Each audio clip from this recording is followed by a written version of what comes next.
Tonight on Joynews Prime, Ghana Medical Association wants a review of the country's approach to fighting the coronavirus pandemic. As it emerges, there are some gaps with the testing regime.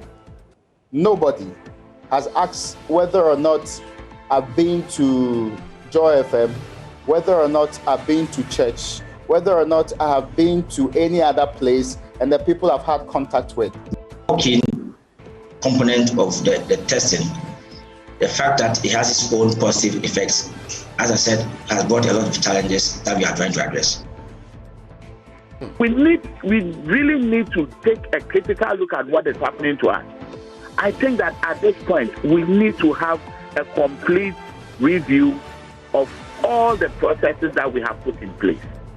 The number of active cases has meanwhile hit 1,261, according to statistics from the Ghana Health Service. The Dean of UPSA Law School calls for circumspection from politicians in their commentary on Supreme Court judges following an allegation one of them tried to bribe an NDC MP to vote for the NPP's nominee for Speaker. The courts generally survive on confidence in their work. And therefore, if there's an allegation, particularly one which is not established, but is thrown out there, the prospect that this can create not only suspicion in the minds of people, but actually dampen the mandate and the legitimacy of the court is serious. Students at the University of Ghana still stranded on campus despite interventions by authorities to fairly distribute the limited accommodation available.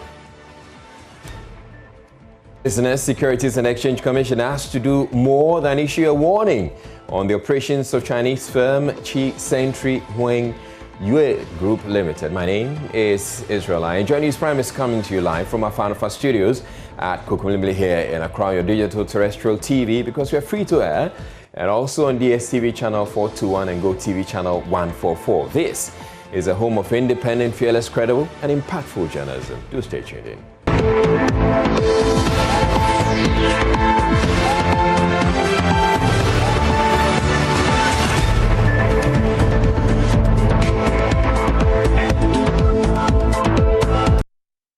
The Ghana Medical Association wants a review of Ghana's approach to fighting the coronavirus pandemic. This follows the emergence of a new strain of the virus in some parts of the world and what the GMA believes has been the less than satisfactory approach of the authorities, even as the cases in Ghana begin to surge.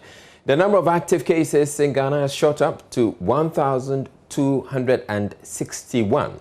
with the related deaths at 338. Even though many analysts are of the view the stats from the Ghana Health Service does not represent the true picture, as not enough tests are being conducted. Joynews' Raymond Akwa, who had a near-death experience with COVID-19, for instance, has been recounting how none of the people in his circle were contact traced.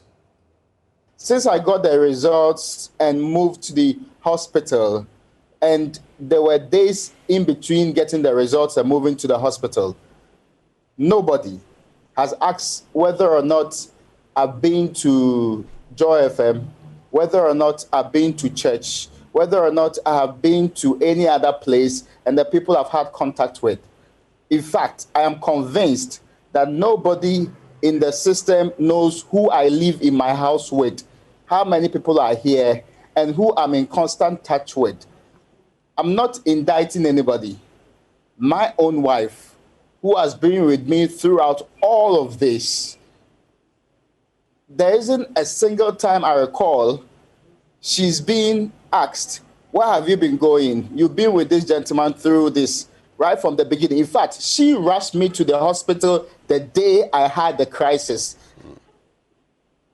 And that particular day, throughout to today, there's not been any contact with her on these matters. Just to even ask whether she has taken the test, when she took the test, what was the result of the test? None of those has been engaged. And I am in constant touch with her. She basically spends half of the day waiting for me, even at the hospital sometimes, bring me food and all of the other processes that she has to go through. I am convinced that if it is me alone and I cannot extend to other people, this process has not been followed. Director of Public Health at the Ghana Health Service, Dr. Franklin Sedubekwe, admits there's been a challenge with managing positive cases detected by private labs. When we brought in the other players, whereby it's more private-led, there's a challenge about linkage of the cases to care. So in that case, it's now being seen as just like the case of malaria. You are diagnosed and that's the end. So that's why we are trying to now further engage the other labs, that you need to link a confirmed case to the health system. But that is how the contact tracing goes on. So that's one challenge we are trying to address. And this week we are going to have a meeting with all the private labs. We apparently went ahead to kind of situate our surveillance officers in some of these labs, but the labs keeps on expanding. So that purpose of identifying contacts and contact tracing is somehow missing because of this new working. Ghana Health Service, when this challenge first came up, indicated they're going to meet with the private lab, labs, because you realized that was a challenge. 1 month down the line, we're still talking about meeting with them. No. I think that maybe you have to listen to what I said.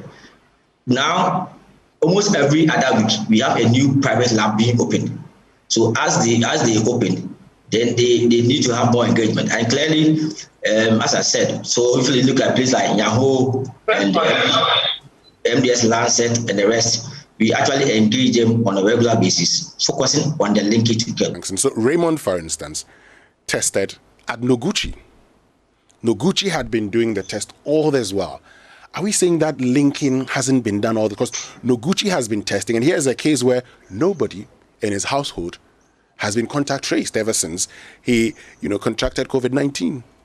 So let me get clear here. The working component of the testing, the fact that it has its own positive effects, as I said, has brought a lot of challenges that we are trying to address. Because normally, Raymond would not have just walked into a facility and done a test without being linked to the care. And I think that is a big challenge for us as a system. And that's why we said, so we actually put surveillance officers. Just 2 days ago, we had a meeting and we are saying that we need to make sure that the lab themselves take this other responsibility, because it's not just a testing. And I think that's a challenge we are trying to unravel. Well, Joynews checks in the Central Business District and other parts of Accra indicate very few people wear their mask as required by law to minimize the spread of the virus. Maxwell Agbagba has more from the Circle Bus Terminal. Yes, I'm much more concerned, and I think that people are becoming less concerned and worried about the COVID again, and that's a big problem. I mean, I don't know why people are beginning to become less afraid or less worried about COVID. Well, I think the government activities to actually inform people, educate people, and enforce it. First of all, when it started, they actually said that the police should be the ones enforcing the wearing of nose masks. Now they don't also care. They don't wear it first of all, and they don't also even care. And then I think people are also become tired, or people have become fed up, since they are not seeing any negative repercussions of it. So they don't even care again. One thing about me, consider COVID-19. When I wear the mask, I can't even breathe well. Even though I have it in my back, I can show you. But when I use it, I can't breathe. Say, that be the problem. So even though I'm afraid to the virus, but when I wear the mask, I can't breathe. That's my problem. So even because they think the coronavirus doesn't exist anymore, and they haven't seen any patients yet, and all those things. That's why they think it doesn't exist at all, because it hasn't affected them yet, and they keep saying it's something the government just brought up just to take money and all those things. That's it. But I don't think they're afraid of it at all either. Yeah, because I was checking some stuff and he wasn't able to hear me, so I took it off to talk to him about everything before coming, and I took it off and put it back on. People don't want to spend their 1 cedi on face masks, but so if people are donating face masks for them, they'll be glad to take it and put it on.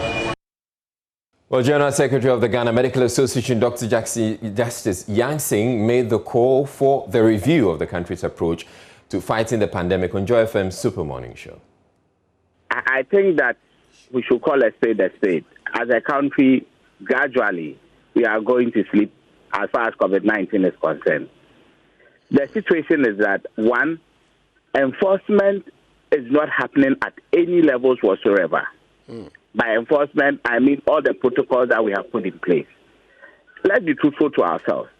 Look at how, for example, the UK police are out there enforcing all the measures that have been put in place. And look at what is happening at our end. The president speaks to us. He's been so great. He tells us that, look, certain activities are still banned. And look at what happened throughout the festivities. And even during the political season.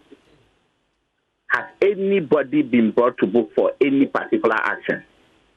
And we see any enforcement whatsoever happening along the line.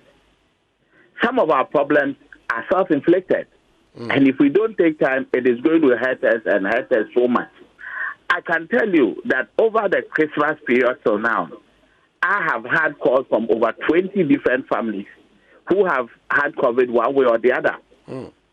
And some of them, you talk to them, the system has not even reached out to them to see whether, one, they are doing well or what is happening to them in the first place. Okay. And these are people, per the structure we are running, are supposed to be known to the system. They are doctors or healthcare professionals who will be mapped to these patients to oversee their care, even where they are receiving care at home, i.e. outside the care centers or the hospitals. And all these things are not happening. Sometimes some of the reports, when we hear them, it's a bit difficult for us to really say that this is the truth. But you can't also dispute it. People will tell you that, look, I know this person who has tested positive, but I saw him at the pub. We really need to take a critical look at what is happening to us. I think that at this point, we need to have a complete review of all the processes that we have put in place. Well, Dr. Justice Yankson joins us on phone right now. Thank you very much, Dr. Yankson, for making time. One of the complaints that's coming up is that most people who want to know their status have to pay to get tested at private labs, as the public health facilities are not returning results early enough. Is the testing regime one of the things you'd want to see change? Definitely so, Israel. You see, we have a situation where it looks as if the ability to pay component, which is being run by these private health facilities, although their efforts are to complement what the nation is doing, seems to be rather the bit that is being publicized a lot more. So when it comes to access by way of ability to pay, then the ordinary man who does not have enough will say that, look, I can't spend so much to go and do the test. Even though the man may have symptoms that potentially could be COVID, he will stay away. The system is also not letting people know where they can go and test for free. So we need to look at the testing regime and then come out with new guidelines, publicize them properly for the people of Ghana to know, not just in Accra, but across the country. Then they know where they can access certain things as and when they have problems. Dr. Yankson, now, if someone comes to your facility and says they have COVID or they're presenting with the COVID symptoms, what happens to such a person? Well, the first thing is this. They might not even know that it's COVID to start off with. So they come in, they give their complaints and what have you. You, as a doctor, you have a certain regime that you go through. So you take your history, you may have to examine and all that. But as you go through the processes, you will come up with what we call your differential diagnosis or diagnosis, depending on what is at stake. At some point, you make a decision that, look, this is a potential COVID case, for which reason, for example, we need to screen the patient. So then you trigger the COVID, protocol that we have in the health facilities, and that will include at least keeping this patient out of the reach of all other patients, such that the patient does not infect all others. The health professionals will know what to do, i.e., including getting the people who are to do the testing to come in. So basically, we'll hold this patient in some portion of the facility, and then we'll get the testing and all done. But the difficulty, as you said earlier, is sometimes it takes so long for you to get your test results. And without that confirmation, it also becomes difficult for you to even say that you want to send this patient to a COVID treatment center, because not all our wards that are designated for the treatment of COVID at this point. So if this patient unfortunately ends up, say, on a ward and is not also picked up early, by the time the results come in, you could have a situation where all other patients or even the health professionals themselves would have been exposed, and potentially some would have been infected. All right. So what happens to such a patient? Well, unfortunately, this is the situation. Truth is this: there have been situations where people have actually gone back home without the system or the health facilities themselves knowing. Sometimes, yes, we've been able to keep them in our holding areas for days. And that is the frustration that sometimes we go through as doctors, because, when you know somebody is positive, in terms of your preparation, i.e. the PPEs and all the bits that you were to go see that patient, it's like you know what is at stake. But where you are now waiting for results, and mind you, some of these patients, the way they present may also be similar to other common diseases that we already know. Some patients may also have underlying problems that you still will have to manage whilst waiting for the results. And where you have situations where our COVID treatment centers and all the bits are also full, sometimes it's a hassle. And like I said, not all facilities have the ability to keep a lot of patients on their wards or designated wards for care. So Dr. Yansing, are you saying, Dr. Yansing, yes, are you saying that as we have it now, some of the patients that come to you presenting with COVID symptoms are turned away, or you can't accommodate them? No, not turn them away. But the frustration that sometimes comes along with waiting for the COVID team to come and all that, we've had situations where some patients, you couldn't really account for them because, you see, when you are overwhelmed, mind you, the health professionals themselves, to start off with, most health facilities are understaffed. There are other competing needs in terms of care that we have to deliver to all the patients. So if, let's say, you have, say, 2 or 3 or 4 people and your holding area cannot take that much, then those who have to wait within some confined confined in quotes, areas, pending the arrival of these professionals who are going to take the samples and what have you. In the process, we've had situations where some of them, you couldn't find them as at the time the professionals were in to take these samples. And it's not every facility that also have staff readily available to do all the COVID protocols. So depending on the level of the facility, sometimes you could have challenges. And these are the frustrations and the difficulties that sometimes the health professionals, the doctors go through. When, let's say, a patient is on the ward being cared for some other condition, the patient may not have presented from the outset with symptoms or typical COVID symptoms. They may have come in with their, in quote, chronic problems, let's say diabetes, hypertension, what have you. But whilst on the ward, after a day 2 or 3, you as a doctor, you pick certain things and you're like, no, this could also be COVID related. Yeah. Let's go and screen or test this patient. In the process, if the test results delay, and in the past there have been times that it's taken weeks to come, of course we have improved, sometimes 3 days, 4 days, 2 days.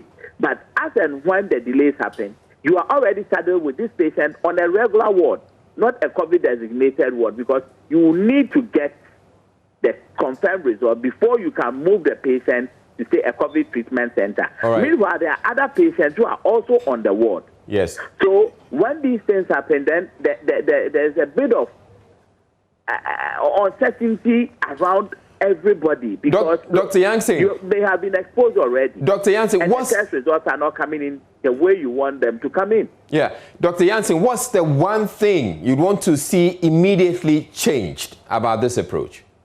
Look, we need to look at this current situation we find ourselves in. Clearly, there are quite a number of patients out there who are not getting the needed care because the system itself hasn't picked them. Either as a result of the testing centers, especially the private ones, who are yet to actually upload these patients onto the main national database for the mapping to be done. And by the mapping, what I mean is that even if you are getting care at home, some designated health professionals are supposed to be checking on you. Either they come there or they communicate with you on phone, look at certain parameters and what have you. And clearly this is not happening. When it comes to the testing regime, we need to have clear guidelines for people to know where they can access certain things for free and what to do when they have symptoms. Because in the past, the protocol was you call and we'll get to you. But clearly that has changed. People need to understand where people are going to pay, not because they are going to travel, but maybe they feel that they have symptoms. You know, when people are paying for their travels and what have you, it is more like a private activity.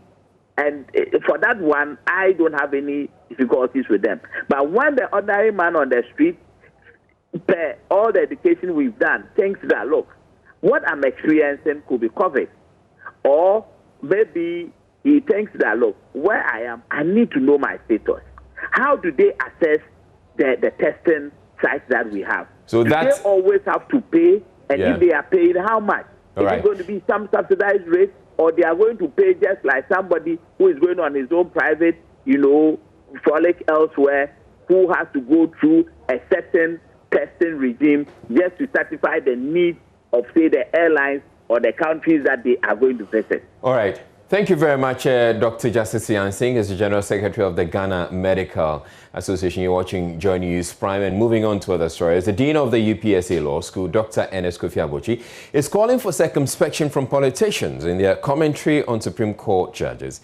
He argues allegations without facts leveled against the judges could destroy public confidence in the judiciary, which could lead to conflict and chaos. NDC Chief Whip Muntaka Mubarak on Sunday night alleged without any evidence adduced that a Supreme Court judge attempted bribing an NDC MP to vote for the MPP's nominee for Speaker of Parliament. I thought that was very unfortunate because that was what they did in actual sense.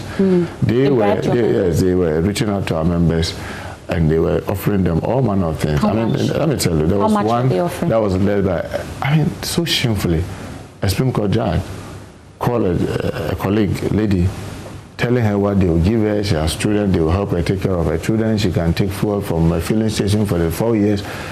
And the time he made those calls, we are looking at all those things.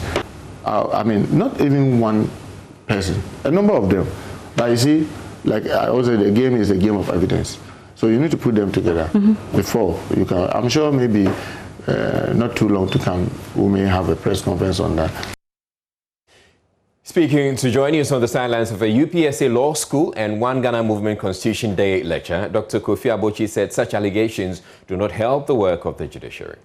The suggestion is that in places like India, for example, where a simple letter to the Supreme Court can actually invoke its jurisdiction, the Supreme Court can look on that as ways of minimizing the impact of some of the procedural requirements in terms of how the jurisdiction of the Supreme Court is imposed. But again, I did mention the fact that the Supreme Court has actually made some strides over the years in terms of removing some of the procedural obstacles.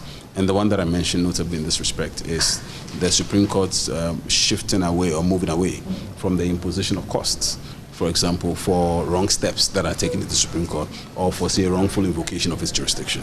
These days, the Supreme Court doesn't impose costs. And I think that's a notable progress that has been made. But my humble appeal again is that we should build up on that. Just yesterday, we heard a senior politician level an accusation against a Supreme Court judge that he would not name. This is a serious issue and should be of concern. You are a lawyer yourself of many years standing at the bar. What do you think should be done, especially when tensions are high and people are looking at the apex court in the coming days?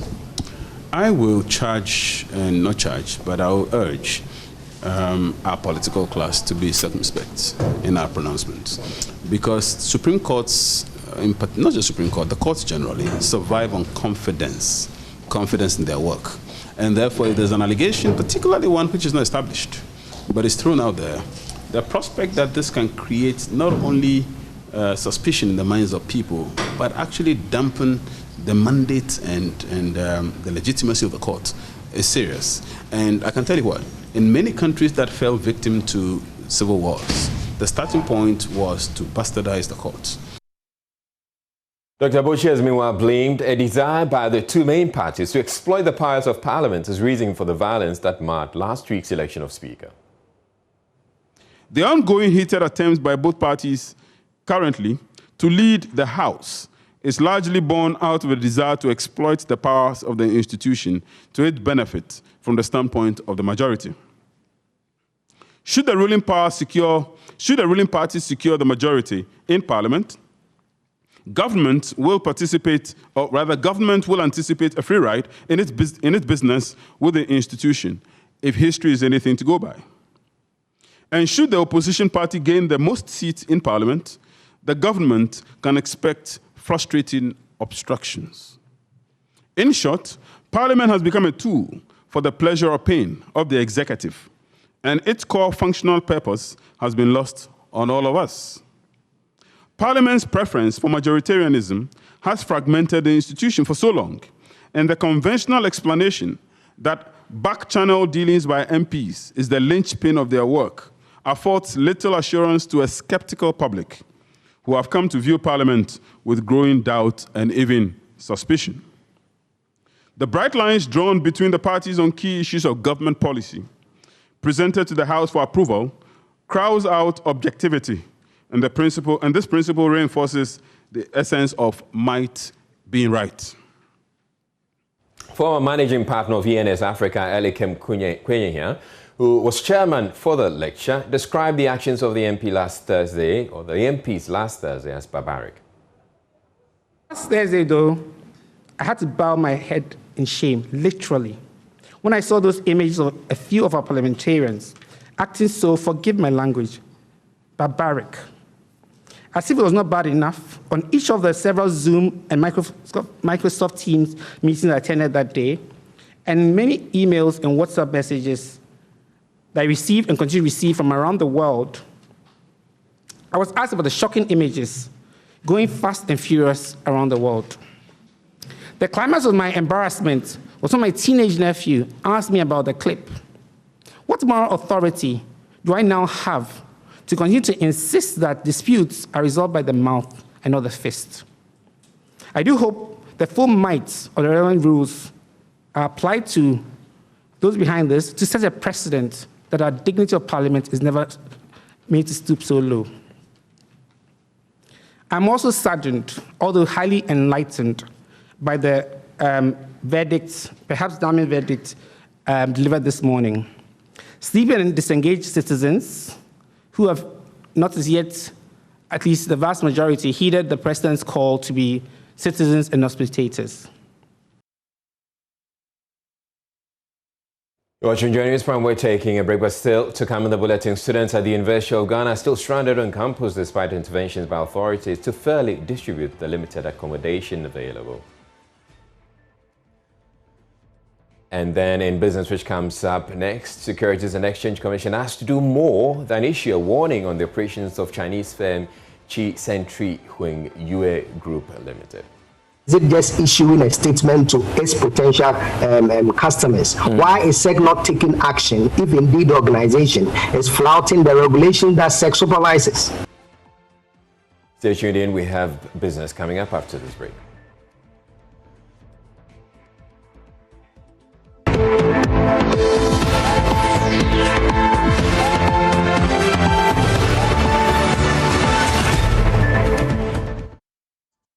It's time for business. I'm Charles Aitib. The Securities and Exchange Commission is warning the public to beware of the Chinese firm Shai Century Hunyee Group Limited, which has been undertaking electronic investment transactions. According to the capital market regulator, it has not licensed the firm to carry out any capital market activity, including investing or trading for returns as mandated by Section 3 of the Securities Industry Act. As such, Shai Century Hunyee Group Limited cannot operate as an investment firm. It is therefore advising investors to consult the SEC through its toll-free line or maintain telephone number to confirm the licensing status of any firm offering products or services relating to the investment in the capital market. Also, SEC has reassured all market operators and investors and the general public that it is dedicated to ensure rigorous implementation of all the rules or operations in the capital market in order to promote the orderly growth and development of an efficient, firm and transparent securities market. Let's still stay on this because the company in question has responded to SEC in a statement. It stated that it is not an investment company and never an investment company. Neither does it engage in any securities activities, hence the need to obtain and have the Securities and Exchange Commission license. The CHY Century Group Limited considers these publications as timely and necessary as it seeks to educate the further distinguish the company from businesses under the mandate of the Securities and Exchange Commission. This has been the response from this company. But even as SEC distributes this particular circular, we've had a financial consultant respond to the matter. According to Dr. Richmond Frimpong, this situation must be tackled head-on in order not for there to be a replay of men's gold. He spoke to me earlier on the marketplace. Is it just issuing a statement to its potential customers? Why is SEC not taking action if indeed the organization is flouting the regulation that SEC supervises? So your argument is that there should be some closure of the premises? Even if there's no closure, I'm saying SEC should do more than issuing just a circular. If SEC believes that indeed the organization is trespassing with any kind of securities trading regulation, it should do more with other parties. The organization is registered, I believe, and it is registered probably with the Registrar General. SEC should be able to engage with them. The organization, if SEC has verified that they are taking deposits or they are taking funds or they are raising capital, then there is more to just saying we are not under SEC. And if SEC just sits and issues a circular and the organization come to just issue a banter to the circular, then we are going back to the same game we had with men's gold. But I'm saying ultimately it will come to bite the government, and SEC should do more than just issuing a circular. You know, Richmond, we're having this discussion on the back of, you know, some sort of criticism on the part of SEC, because this is the first time we're seeing this situation, rightly stated, the banter with men's gold for a while. What do you think is the lacuna in this whole, you know, securities industry, especially when the world is evolving? Modes of transactions, financial transactions are mostly evolving. We recently had this discussion on Bitcoin. What do you think is the lacuna when it comes to regulations within these electronic specters of transactional, you know, activity? I think the biggest lacuna we are anticipating in terms of regulation is our inability to build a financial services regulatory body, so that we don't have jurisdictions where banking, pensions, insurance, investment all have different regulators, and there is no center in terms of regulation that is able to hold any party that comes within that circle. Now, even with fintechs coming on board, you notice that now fintechs have some regulation from the central bank, and there's going to be a time where digital sales and digital trading like this would have to come somewhere under the financial services platform. Unfortunately, we don't have that now, and almost every one of these regulators is independently doing their thing somewhat. Right. Until we rise and consolidate financial services regulation, it will be difficult to have these authorities talk among themselves, share data, share ideas, and be able to nip organizations that try to play with regulation in this space in the bud. Now, Ghana is set to open Sub-Saharan, Africa Liquefied Petroleum Gas Initiative. We shall be bringing you details on this one in our segment after 8 p.m. I'm Charles Aite. Sports is up next.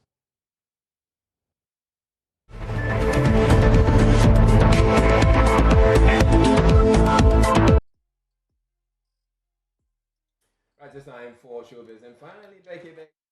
Been away for a while. Hello, Bexia. Welcome back. You were missed. Yes, Yeah. I was. Really? You missed me? Yeah, I did. Okay. I'd like to say a very big shout out. To Mr. Ernest Appiah of AMG Group. Well, obviously, Ernest and his wife, Appiah. And also the Agric Minister, Mr. Akoto Ifri. He actually celebrated his birthday over the New Year. What does all that, the shout out, have to do with showbiz? Because that was what I'm trying to tell you what I was doing whilst away. Great. So they hosted me kind of. Okay. And I'm grateful. I just have to say that. Okay. But you, Bulldog. Yeah. So there are all these reports that he was arrested. Yeah.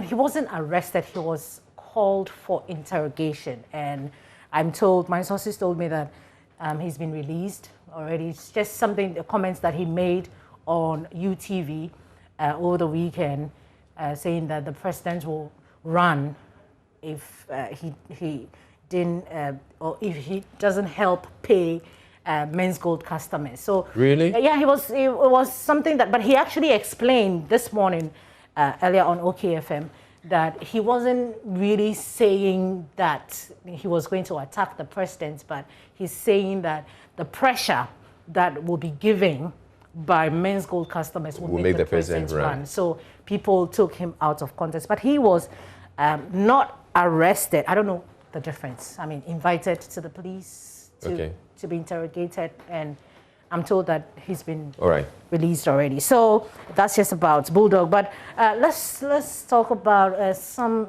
things that are making waves in the entertainment industry.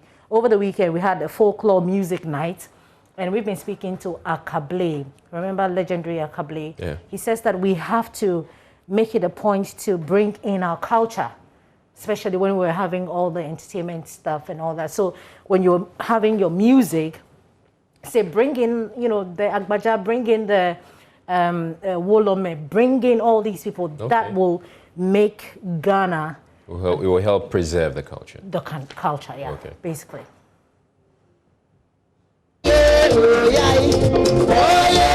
Of course, we've lost them, not only in our music, but in our daily life. I mean, back in the days, we used to sit, and then our grandfathers or our great-grandparents will tell us stories, when I say stories, not just the stories, but we learn from the stories, and that is what has kept our heritage, that is what has kept our culture. So for we to lose this part of ourselves is a big deal. So for folklore to put up a show like this so that we can bring this kind of setup to the children, for the children to know that we are Ghanaians, and that is who we are, that is how we are, and that is how we live. I mean, it's amazing.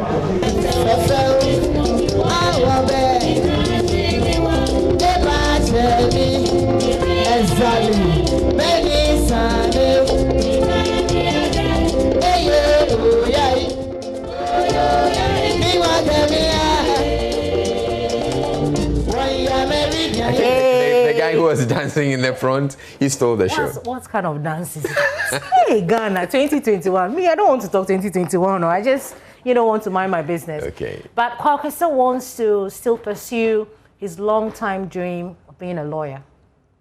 Well, he can. Yeah, why not? Well, he spoke to Andy Dusty this morning. What would you have done if you were not a musician? I'm still looking up to it. I wanted to be a lawyer so bad, and I still have those dreams. I can see in the court. Yeah. Who is your lawyer that you see some lawyer they come? Yeah. Tall lawyer. Yeah. My lord, you see this guy, he must go to jail. So what, you still want to pursue law? Yeah. You know, we still have life. We don't know what tomorrow might bring. I still have dreams about that, you know, and I feel like I can do it. Yeah, so when the right time is due. But when is the right time? This is the right time. You know, the right time might be today, might be tomorrow. People don't know my plans, but that's what I'm saying. I still have an eye for that. But you know, law involves, or it requires a lot of reading. Oh yeah, I read a lot. Really? Yeah. I read to be a musician, to be a good musician, to put words together, you should be somebody who has an open mind. You know, you can't just get up and be putting words together. So people who put words together to make people feel happy, they can be of anything that they want to be.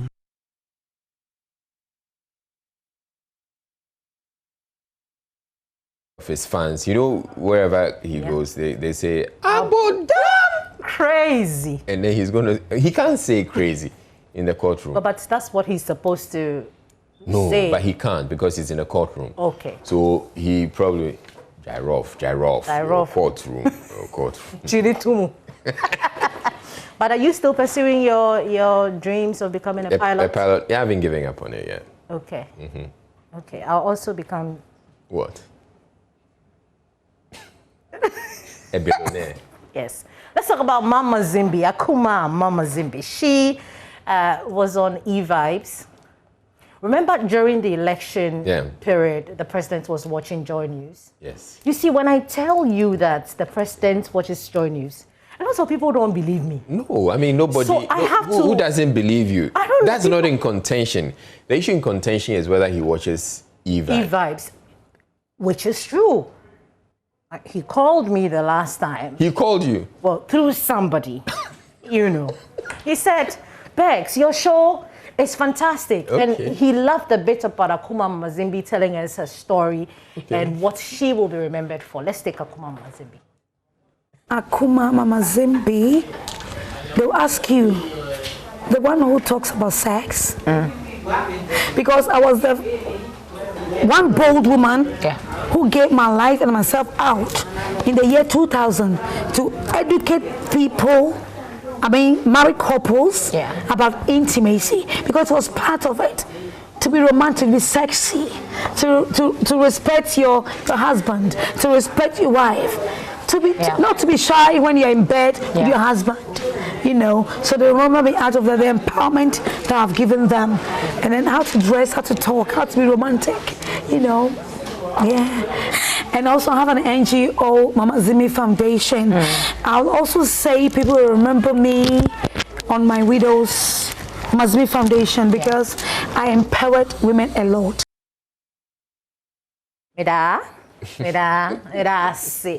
So, easy. Yes.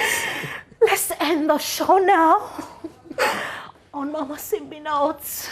Okay. All right, thank you very much, Bex, for bringing us Showbiz. We're taking a break. There's more news. Do stay tuned in.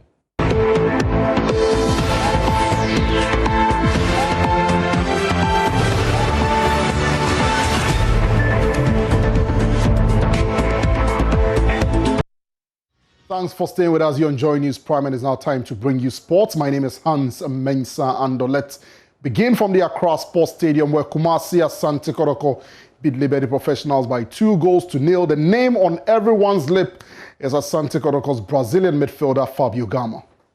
But it's Sarkodie for Kotoko. Frimpon's delivery. Nete. See where he pops up, right in the box. Sends a shot in. Kofi by again at the near post. Grabs it for Liberty. Frimpong. How about the consistency of Kwame Adum Frimpong? He barely puts the foot wrong and he's been ever present since joining Asante Kotoko. Lovely switch from Fabio Gama. Kwame Poku with a lovely control. Kwame Poku! What a goal! Finds Gama. Tomorrow. Sends a cross in. Fabio Gama! Straight to goalkeeper Kofiba. That was promising from the Brazilian. So Fabio Gama, they're delighting fans of Kumasi Asante Kotoko. But let's hear from interim coach of the side, Johnson Smith, who attributed the performance and result to the confidence he gave the boys. On a catch I just in the determination, you know, and now confidence, you know. And this behind because this is a big team. And so behind Bobo Bemiano, you know, and to time Biano, or they make sure the match be a final match. Gamma, my assist back also, and me say, ne strength, ne confidence in our pound. Then now we have fun one before the game. I'm a medicine there. You more confidence. I'm more Bobo. And that is Coach Johnson Smith speaking there. That'll be all for sports, and that's the bulletin on Joy Prime. The news continues here on the Joy News channel. After more than 9 months of closure due to the COVID-19 pandemic, various educational institutions across the country will this week be fully reopening to allow for academic activities to continue, following a directive for President Akufo-Addo. While this will allow for the resumption of in-person tuition, there are growing concerns about how the schools will enforce strict COVID-19 protocols to prevent the spread of the virus. Well, here's my colleague Manuel Coranting with the story of the University of Ghana's response to the risk of going back to school in a pandemic. Universities, senior high schools, and basic schools, i.e. public and private schools, will be closed Monday, 16th of March 2020, till further notice. This announcement by President Akufo-Addo will change the face of education in Ghana at all stages, particularly the tertiary level. In no time, online education will replace the conventional face-to-face mode of teaching and learning, at least for the next 9 months, when the schools will remain closed. As students return en masse to resume academic activities, management of educational institutions are exploring varied options in a bid to limit the possibility of contraction and spread of the coronavirus. At the University of Ghana, where one of Ghana's first 2 cases was recorded, this caution cannot be overemphasized, even if it means sticking to its e-learning module and running a shift system to curtail the number of students present on campus at a particular time. Professor Nanaba Apia Amfo is Pro-Vice Chancellor of the school. Both internet access and then the appropriate technological gadgets. So by allowing just about half of the student population to come on campus at a time, we reduce the population density that would be on campus at a particular time. And so we are able to minimize any infections that may crop up. This will, however, not go without agitation from students, especially because the new arrangement will reduce the duration of a semester for a particular stream from 13 weeks to 6. Acting SRC president of the school, Nanamo Into Fianco, believes this will significantly impede academic work. According to the modular system, the number for teaching and learning is 6 weeks. But the SRC proposed to the school's management that if it's possible, we should try as much as we can to add at least 3 or 2 weeks to the number of weeks that has been proposed or suggested to students. And we made a case that there are some students whose courses are very practical and very demanding. Of course, we are not trying to say that some courses are relevant than the other, but there are some courses that even with the normal 16 weeks that are being given them to study, they struggle to pass. How much more giving these students 6 weeks to study? But for most of the freshers, the experience of a full-blown online teaching and learning module is new and presents too much uncertainties. It's not that easy for me because from SHS, we are not equipped to that online program. So since we are doing it through online, it's somehow difficult for me. I prefer there should be a manual system, but due to the pandemic, how will we do it? You have to manage. We did IT, but we didn't get the time to use the online, so coming here will be good. It wouldn't be very easy because I am coming from Accra and I'm a little bit okay with the literacy system, as in the IT system, but those coming from the villages who have had admissions here would find it very difficult because they don't know much about the system and how the school runs. Just like students, lecturers at the university are also worried about how their workload will be increased under the arrangement, which will have at least some of them buried in work all year round. Secretary of UG UTAG, Dr. Bethel Kwansa Bentum hopes the modular system ends with the academic year. It's going to be difficult for we, the lecturers, and the students as well. We don't have a day option. The point is, if the students are not here, we will be out of job. I personally do not expect this to go beyond this academic year. After this academic year, we are hoping that this modular, certainly there will be some issues that we can't foresee at the moment. But I believe that all of us wish we go back to the normal 13 weeks because, in fact, it's about teaching and learning, not just teaching. But management of the school maintains that as long as the virus remains a threat, this may be the best shot at having a smooth academic year. I think that we continue to assure our students and calm them down that whatever we are doing, it is in their best interest. In fact, this arrangement is putting a lot more load on our faculty and staff. Like many of the sectors which have been affected by the COVID-19 pandemic, the education sector, of course, where the University of Ghana largely plays, has also been affected. With all the interests at play, the teaching community, the students, and the university management, well, everybody is seeming to compromise to some extent. It waits to be seen how this innovation of a modular system will play out at the University of Ghana. From here at the Legon campus of the school, I'm Anor Kranting for Joynews. Well, regardless of the arrangements put in place at the University of Ghana, many first-year students were stranded on the campus after failing to secure accommodation. Some of them spoke with my colleague, Kwekwe Sante. I'm hopeful, yes. I'm just hopeful that I'll get a bed. Right, great. Yes. Right. Please, what's your name? Gifty. Gifty. Are you coming to do the same thing? Yes, please. Right. So, did you apply to only Legon Hall or you tried your luck with other halls? No, I tried with the other traditional halls. So, it means that prior to today, you've always been a non-resident? Yes. You've always been a non-resident. Yes. You want to come into campus. Okay, I wish Etonam and Gifty, right? I wish you all the best as you apply to come to Legon Hall. Legon Hall is actually the premier hall. It's actually the first hall that was constructed here at the University of Ghana over 50 years ago. Let me speak to some other students who have also converged here and also take their thoughts on what exactly they are coming to do here. Hello, good morning. Good morning. Please, what's your name? Victoria. Victoria. So, what is your mission here this morning? Yeah, we are here to do the manual registration. Are you a continuing student or a fresh student? Fresh student, yes. So which senior high school are you coming from? St. Joseph. St. Joseph. Right. Okay. So I wish you all the best. 100 engineers in 10 years. That's the ambitious goal former Deputy Education Minister Dr. Yao Edu-Chum has set for the Bosumchi constituency in the Shanti region, where he is a member of parliament.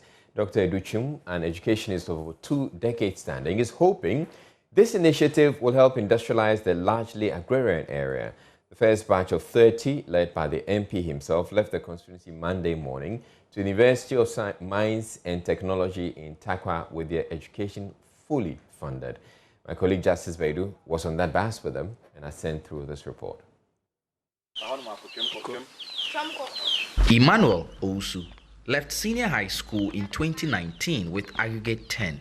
1 year after he had entered SHS, his father died.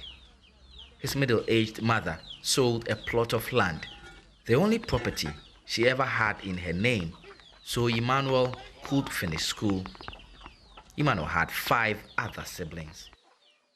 In the senior high school, it wasn't sometimes I have to struggle. Sometimes my friend have to give me money and then those stuff.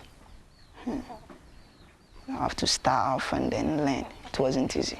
Yes, it wasn't easy. It is very tough if you want your child to go to school and yet do not have money. It's a painful situation to be in.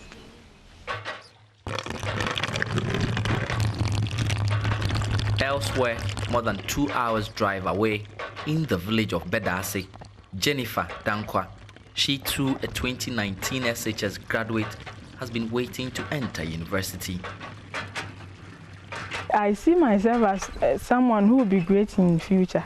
So, although I come from the village, but I don't think like a villager. I always think like someone who is higher. So when I told my dad I want to go to school, even this year, if it wasn't the MP, I would have stayed home because there was no money to take me to school, but I was still persistent. Jennifer and Emmanuel are 2 of 30 people from the Bosomtwe district going to university this year.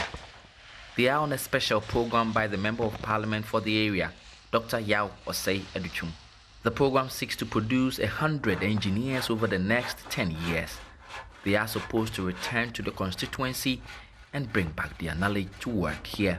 Let's say I complete geological engineering, someone will complete electrical. So we combine our knowledge together to build the constituency first, because we want some people to learn from what we've done. So we will build it, and then when you come here, you will know that yes, this place is engineering constituency. It's the break of dawn, Monday. Most universities are admitting freshmen this week, and today, the students on Dr. Educhum's scholarship are going to school too. The MP has come to have a last-minute pep talk with them before they get on the road together. This is the journey to Takwa, and it is that journey that is going to bear fruits that will transform us. Engineers are solution providers, engineers are problem solvers, and if you have a critical mass of them, then you will see the transformation. And I think one critical thing is the engineering thinking is also critical in every sphere of enterprise. There are in some places where banks are hiring engineers, and it's a field that is very much needed in our nation. When they come back, not only are they going to impact their communities and impact their families, they're also going to impact the nation called Ghana. Many of the young people on this bus today are traveling outside the Ashanti region, their home region, for the first time ever. It's over 6 hours from some of the villages where they are coming from to Takwa, where the University of Mines and Technology is located. But for them, it's a journey worth all their energies. A journey closing the door on one phase of their lives and opening another door on another phase that, with all things being equal, promises to be very exciting.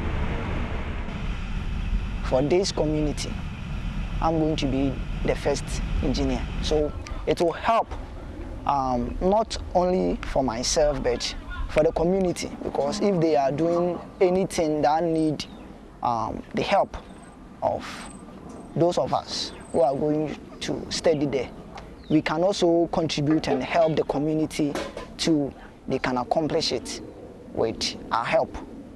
As these students make their way into UMAT, many look forward to acquiring skills that will change their lives, in the hope that their toils and the investment in their lives will be fruitful for themselves, their families, and Bosomtwe, their home. Justice Baidu, Joynews, Takwa, in the Western region. Up next, we bring you more business. Stay tuned in.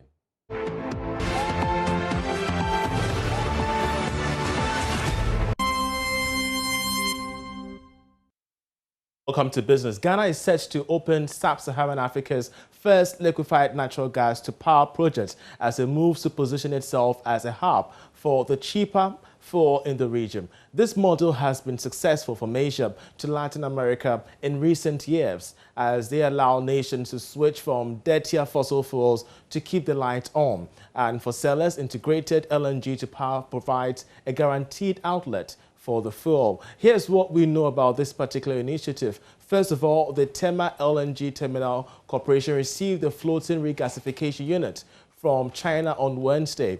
Also, this paved way for the supply of 1.7 million tons of natural gas per year for power generation sometime this quarter.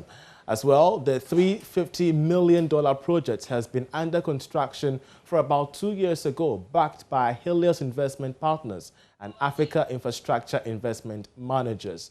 Also, we do understand that the state-owned Ghana National Petroleum Corporation is currently the mandatory off-taker who will receive regasified LNG to fuel plants in the Tema Palm and Industrial Enclave. Well, this is big, and what does this hold for Ghana's energy sector? Dr. Yusuf Sulemana is an energy strategist and an expert in global energy geopolitics. He is also the lead technical consultant to COPEC GH. He spoke to me earlier on the marketplace. Unit is simply just gasifying LPG or natural gas. That's what we normally call the LNG. Okay. You know, to make it at the state that can power plants readily. Now, over the years, where are we coming from? Over the years, Ghana has always been dependent on heavy fuel sources, you know, to generate power. Largely, a component of it is crude oil and RFO, that is residual fluid oil. Now, these sources, unfortunately, are imported into the country. It creates a lot of burden on the economy. It creates a lot of, you know, pressure on the city.